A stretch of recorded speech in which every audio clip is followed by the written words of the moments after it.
Chiefs star Travis Kelce, he's always in his own zone, before games, as the Kansas City Chiefs go through their practice protocol, 10 plays for the offense against the scout team defense, and vice versa. Kelce is a man unto himself, locked into the task at hand and transfixed during what would otherwise be dead periods. When it's the first team defense's turn, while the rest of his offensive teammates watch from the sideline, Kelce roams onto an adjacent field and enters his own realm. He paces and stutter steps, cutting in and out of imaginary breaks, running through plays in his head while talking to himself. No one disturbs him. No one questions him. In the Chiefs' inner sanctum, it's merely an accepted fact that one of the NFL's most accomplished players is also one of the sport's most serious dudes when it comes to preparing for battle. Mentally, coaches and teammates don't know where Kelce goes in those moments. They just know he's very much at home. Trav is a guy that, you can tell, he's always in his own zone. Veteran receiver DeAndre Hopkins, who the Chiefs acquired in a trade with the Tennessee Titans last October, told me Wednesday. He's always locked in at practice. He takes everything seriously. How he practices, and how he goes about his day is incredible to see. This is the Travis Kelce the rest of the world doesn't see, the one-time screw-up who has matured as a man, become obsessive about his craft and wants to keep doing it at a high level for as long as it's athletically viable. The 35-year-old tight end has a chance to earn his 4th Super Bowl ring on Sunday, when the Chiefs face the Philadelphia Eagles in Super Bowl 59, and add to his future first-ballot Hall of Fame resume. He has many good reasons to call it a career, including broadcast stardom, a slew of acting opportunities and a hot and heavy romance with singer Taylor Swift, perhaps the world's biggest celebrity. Yet Kelce's intention, win or lose, as reiterated during the Chiefs' media session at their New Orleans hotel Wednesday morning, is to keep playing the sport he reveres, on his terms. I want to play as long as I can play, Kelce said. 2 days earlier, Kelce expressed a similar sentiment, telling reporters, "It's months like these that make me feel like I can play forever. I've still got a lot of football left in me." As Kelce's fame has grown, at first due to the highly popular New Heights podcast he co-hosts with his brother, recently retired Eagles center Jason, and then, exponentially, once he and Swift became an item early in the 2023 season, his workplace has become his protective cocoon, an environment where he can be a leader and tone-setter and also have the freedom to prepare in his own idiosyncratic manner. One of only 14 players, and 3 tight ends, to have recorded more than 1,000 career receptions, Kelce will go down as an all-time great. Many players in his age bracket regularly take days off, in training camp and during the season, but Kelce refuses to do either. Even when Kansas City coach Andy Reid or his assistants suggest scaling back his reps in a given practice, Kelce pushes back. He's getting older, and so we're trying to cut back some of his reps, and he won't do it, quarterback Patrick Mahomes said Tuesday. He gets mad at you if you take him out of practice. And that bleeds into the entire team. Whenever you're tired and whenever you're not wanting to take a practice seriously or take a rep seriously, you look at him and he's going full speed, scoring touchdowns after every catch, and it motivates you to take your game up to another level.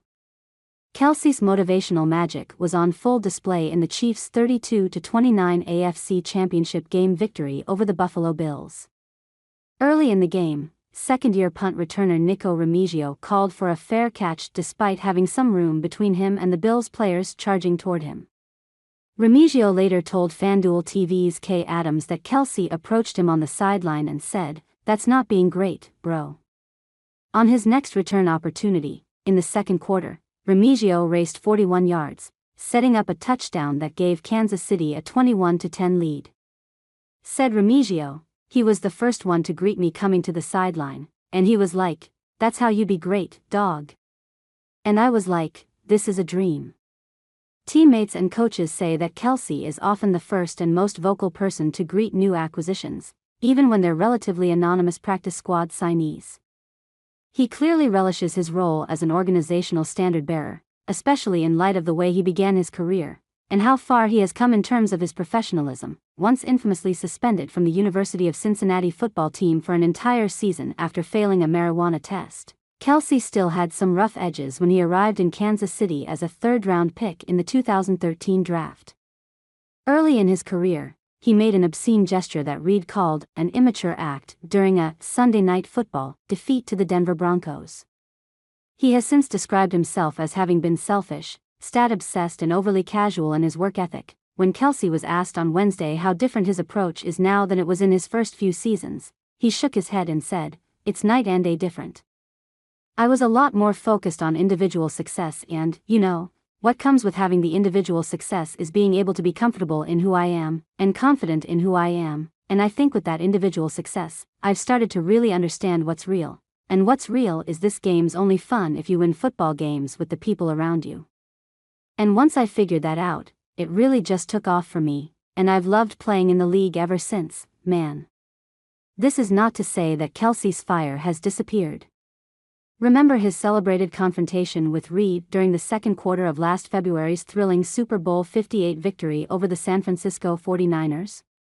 Kelce, removed from the game on a pivotal red zone play that resulted in a Chiefs fumble, was irate when he came to the sideline and bumped up against Reed, nearly knocking over the then 65-year-old coach while quarreling with the perception that he pushed Reed. Kelce's recollection is not a pleasant one. "A push is a bit of an exaggeration," Kelce said.